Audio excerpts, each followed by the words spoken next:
Well, welcome back to Radio Entrepreneurs, everyone. My name again is Jeffrey Davis. I am the host of Radio Entrepreneurs.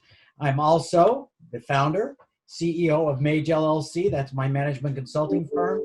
Also, the Family Business Association, but Mage LLC, management consulting firm. We've worked with over 700 leaders to help them define and achieve their mission and their goals through their organization. And very proud of my 35 years at Mage. But our next guest, returning from California, the one and the only Gerri Knilans, founder of Trade Press Services. And Gerri, we're going to talk about the common mistakes entrepreneurs make when publishing a book.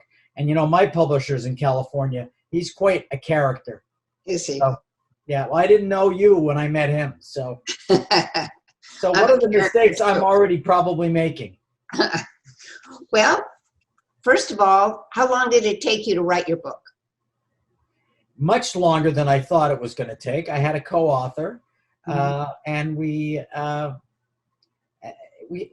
okay, I have to stick to the question. This is like a deposition. It probably took us over a year and a half, which I never expected, because I had the outline right away, and you have unless you want specifics, there were so many obstacles along the way.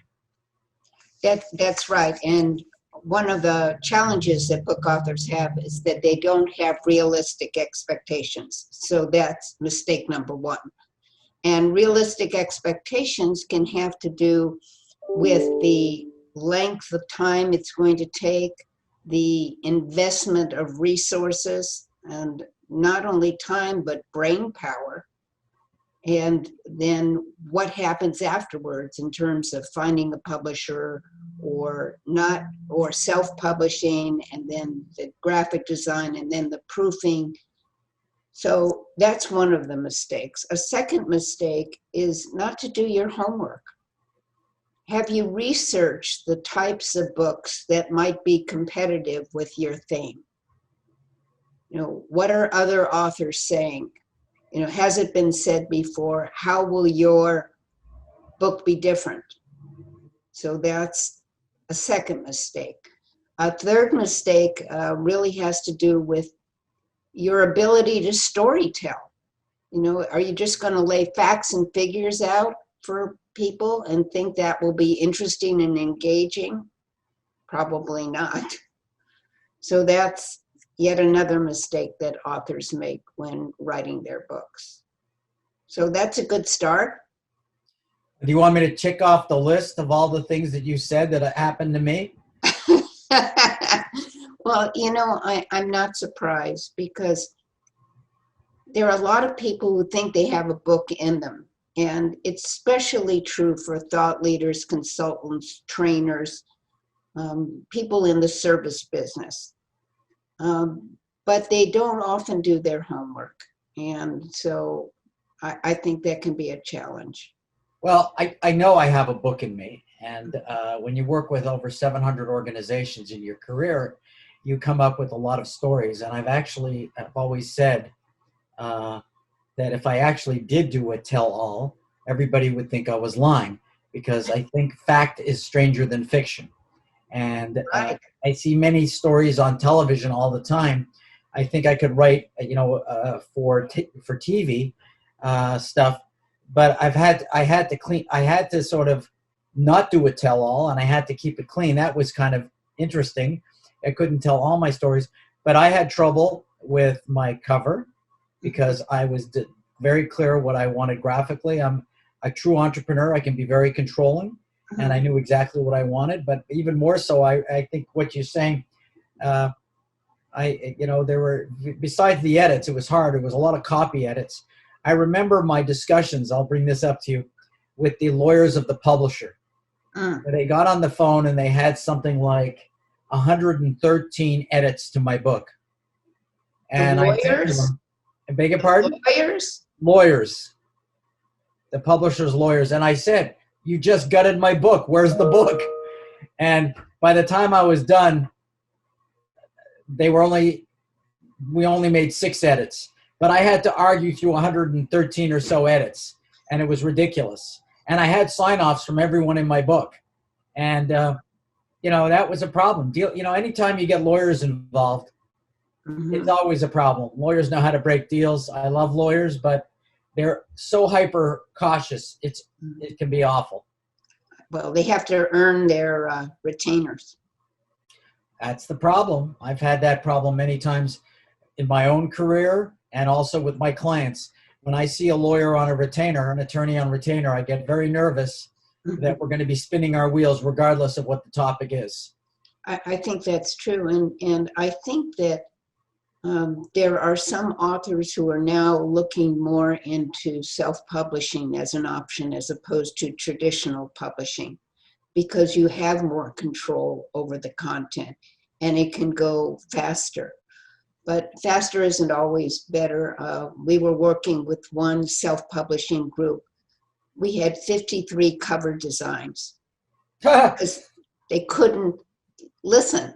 They didn't listen to what we were saying. And even though we provided them with examples of what we were looking for and what we wanted to convey and the message on the cover, it took them 53 times to get it right.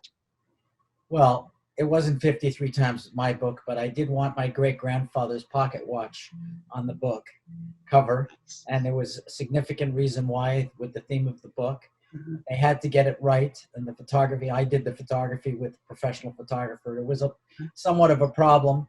But, you know, that just sounds like somebody just being a little too picky to me. I mean, I come out, you know, I have a lot of marketing background in my training. I worked with Fortune 100 companies. And if I had a client that revised something that long, clearly there's a problem on one side or the other. That's just too many revisions. Right. That can be true. And I think that sometimes authors really don't know why they're writing the book.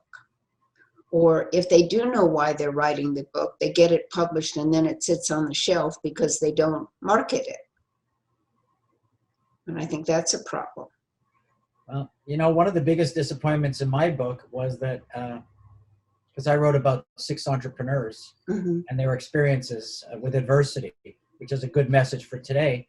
I actually wrote about 7 entrepreneurs in my first book and their experience with adversity because I didn't want to speak from my voice.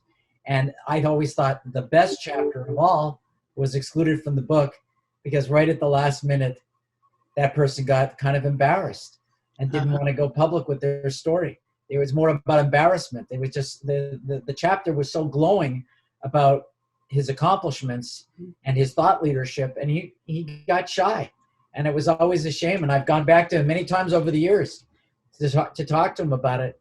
And he says, I can send it out privately, but I cannot publish it publicly. Isn't that interesting? But, you know, that's not so uncommon. You know, we've been in business for 25 years and we write articles and white papers and books and all types of content for our clients. And when we're writing articles, one of the hesitancies that our clients have is naming names. You know, they don't want to name the name of their customer who had the challenge and they provided the solution to the challenge and the client got excellent results, but they don't want to be named. So it can be challenging. Well, I did name names. I did name names in my book. I thought that people wouldn't believe me if I didn't provide the names in the company. So that was kind of interesting. But I could write about hundreds of entrepreneurs that I've worked with. I could probably write about 2 dozen that I'm working with right now. The problem is I don't have the time. I just don't have the time. I'm a practitioner at heart, you know, and I wish I could tell more stories. I do in my consulting. I tell stories about other entrepreneurs. But Gerri, you know, if there is an author out there or a wannabe author that's looking for you and looking for your help, how would they find you? They could go to tradepressservices.com. They can email me at Gerri, Gerri, at tradepressservices.com, or they could call 805-496-8850. Well, Gerri, thanks for being on the show again. We appreciate it. You're now a member of the Radio Entrepreneurs family because you've been on more than once. Thank and again, you. if you want to speak with me, you can find me at jdavis at Mage, right there, USA.com. I've got your number. And I didn't make up that name, Mage. but I did have an original partner who's no longer with us, who actually was a professional Scrabble player who picked that name out of the Scrabble dictionary. So it's a real word. What does it mean? The Magi come from the wise men, and the Ah. wise men worked for kings and queens and leaders to provide them wisdom to run their kingdoms more effectively. And And that's that's what you do. That's what we try to do, provide wisdom to leaders. So, and I used to be young, so some people questioned me about my wisdom when I was younger. But now that I'm getting old, some people just automatically assume that I'm wise. So, Well, that's because you have a few gray hairs. I do have a few, not as much as I would have assumed I would have at this age. So I always looked a little bit young, but that's because I live a pretty pure life. So I'm all about work and exercise and sleep and eat healthy. So I don't do, I'm not really a drinker or a smoker. So that takes its toll on people. It sure does. And when you make that trip to California and in your car and want to have lunch in Venice Beach, I'm right there with you. Oh boy, would that sound like fun?